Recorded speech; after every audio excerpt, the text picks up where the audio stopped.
لیکن اس میں دم نہیں ہوتا. آج ہمارے یہاں کچھ فتنے پیدا ہوتے ہیں.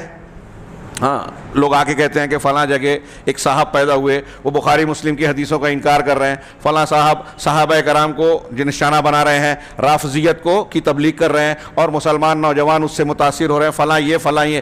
ایسے فتنے دیکھیے آپ ہر دور میں کچھ نہ کچھ سر اٹھاتے ہیں, اور یہ ان فتنوں کی عمر زیادہ دن نہیں رہتی. یہ بھی حق کو پہچاننے کی بہت بڑی نشانی اور دلیل ہے کہ جو فتنے اٹھتے ہیں, نئے نئے افکار اٹھتے ہیں, کوئی نئی فکر لے کر, چاہے قرآن کے حوالے سے.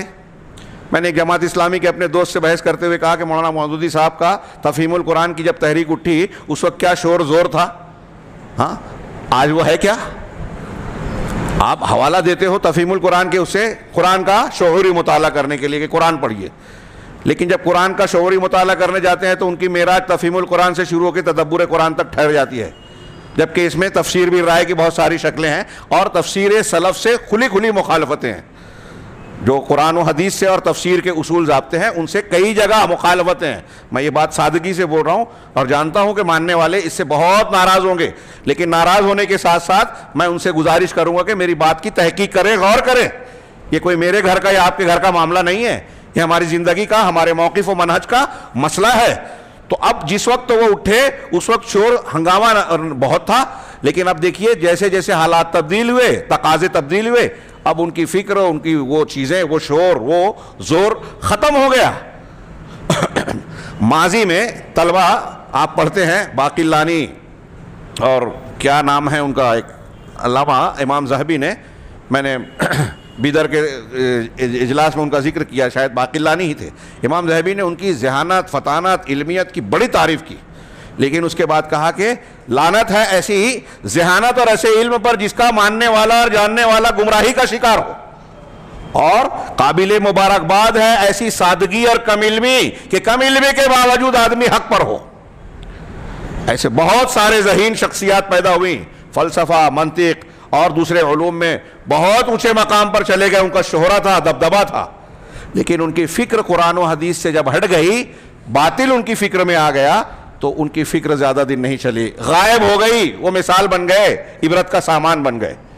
یہ تاریخ کا ایک سبق ہے. شیخ وہی کہہ رہے ہیں کہ آپ کے پاس سب سے عظیم ہتھیار, اور دیکھیے کہ پوری تاریخ میں اگر کوئی مسلک, کوئی صاحب مسلک ہمیشہ کی طرح ہاں دنیا کے منظرنامے میں موجود ہے, وہ کم ہے یا زیادہ, لوگ انہیں کمزور سمجھتے ہوں, تو وہ آپ کو اہل الحدیث, اہل السنہ والجماعہ اور الجماعہ ہی نظر آئے گی. نبی کریم صلی اللہ علیہ وسلم کے زمانے سے لے کر آج تک لگاتار ہر دور میں یہ طبقہ آپ کو ملے گا. اللہ کے نبی صلی اللہ علیہ وسلم کے فرمان کے مطابق لا تزال طائفۃ من امتی ظاہرین او فی روایت منصورین علی الحق لا یضرهم من خذلهم ولا من خالفهم, کہ ایک طبقہ ہمیشہ حق پر منصور اور ظاہر یعنی قائم ہوگا.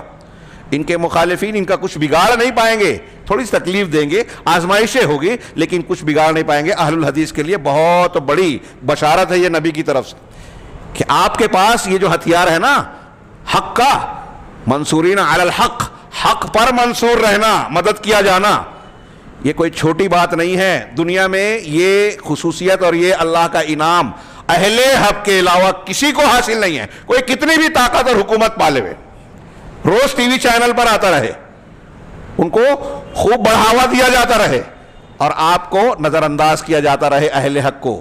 ہاں ہم دیکھتے ہیں کہ جو علمی شخصیات ہیں, اہل حق ہیں, ان کا شہرہ نہیں نظر آتا جتنا اہل باطل کی شہرت نظر آتی ہے. یہ بھی ایک آزمائش کا پہلو ہے.